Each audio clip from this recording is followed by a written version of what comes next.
Welcome back to John Kleis Car's YouTube channel. This is yet another video of a Mercedes SLK R172 chassis. We must have done about 8 or 9 of these units since doing our first video, which has become very popular, and people are travelling all over the country to get this solution done. Literally Cornwall, Scotland, Wales. This customer's all the way from East London. We do have courtesy cars, by the way. That's why these customers don't mind travelling for these couple of day installations, because we just give them a car to use to go home. But this is actually a special one. This is an SLK55 AMG, which is really nice.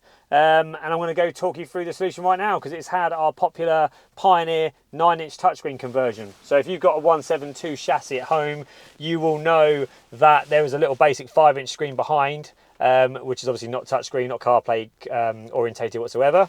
So we put in the Pioneer. So I'm going to turn it on now, and I'll give you a run through of the installation. Splash screen we've fitted, so it's actually got the Mercedes-Benz logo when you first turn it on. Now, when you do these conversions, so to manage expectations early, none of these controls in the radio are going to work, and nor is this control going to work down here.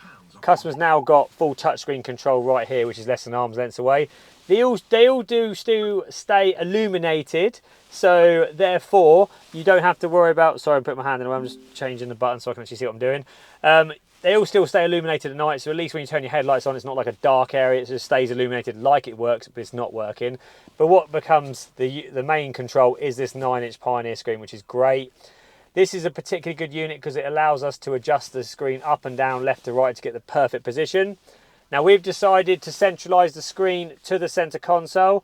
However, if you wanted it centralised to the air vents rather than being offset to the air vents, you can decide that as well. However, on particular OCD, I think it prefers it centralised to centre console, because if you've got a 172, you'll know that the screen you have is actually off central. It's not symmetrical to begin with, but you can decide that on installation anyway. Right, so this unit is a Pioneer Evo 98, which replaced the Evo 950 from our last video.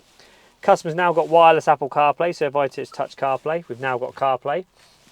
Now the customer's got access to Google Maps, Apple Maps, Waze navigation, TomTom and the like, as well as internet radio apps and music streaming apps. Pioneer, one of the only people to have split screen CarPlay, where you can have CarPlay on 75% of the screen and 25% of the screen can actually display the radio information, or you can display the EQ settings, or you can even display the radio presets.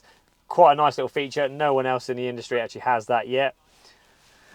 What else is there? DAB radio built in as well, just like your DAB tuner was built into the unit anyway. So we can now go to DAB, go to the right hand side and list all your DAB channels. So when you've chosen one you want, for example, I don't know, Capital UK, you can save it to your favourites on the left, as simple as that.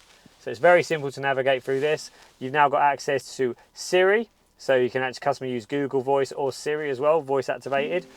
All your steering wheel controls work, including answer and hang up of calls and volume up and down, track up and down, so they all still work as standard. And we've got a nice, easy to use 9-inch capacitive screen with wireless CarPlay and wireless Android Auto. Like, what more could you need? It is less than arm reach away. It doesn't block anything. The air vent, even on the centralised position I mentioned earlier, is still accessible through this gap here. So we can actually aim it at your left hand when steering with the roof down, keep your hand warm. And we think it looks great, and I think a lot of people agree, which is why we do so many of them now based on our video we did a couple of years ago when we worked this solution out. Now, if you're wondering what it looks like behind, it still looks mint. In fact, I turn the light on. What we do is we make a panel up and we trim it in a suede material, just so when you do look behind, it doesn't look ugly, there's no gaps or anything like that either. So it is a great option, great job. And it is, in our opinion, better than trying to add Apple CarPlay to the original screen, which is tiny. We can do that, and it will operate through this dial here, but it's just such a small screen. It's low res. It's not even WVGA. It's very basic graphics. So, but it's still an option, and it's obviously less than half the price of this Pioneer. You know, so it is worth considering adding Apple CarPlay to the original system. But if you don't, this is the option for you. Better sound quality, better outputs as well. So if you want to put a full audio system in the car, then the Pioneer is obviously far better source than the original Mercedes NTG system to work off. The head unit is obviously the most important piece.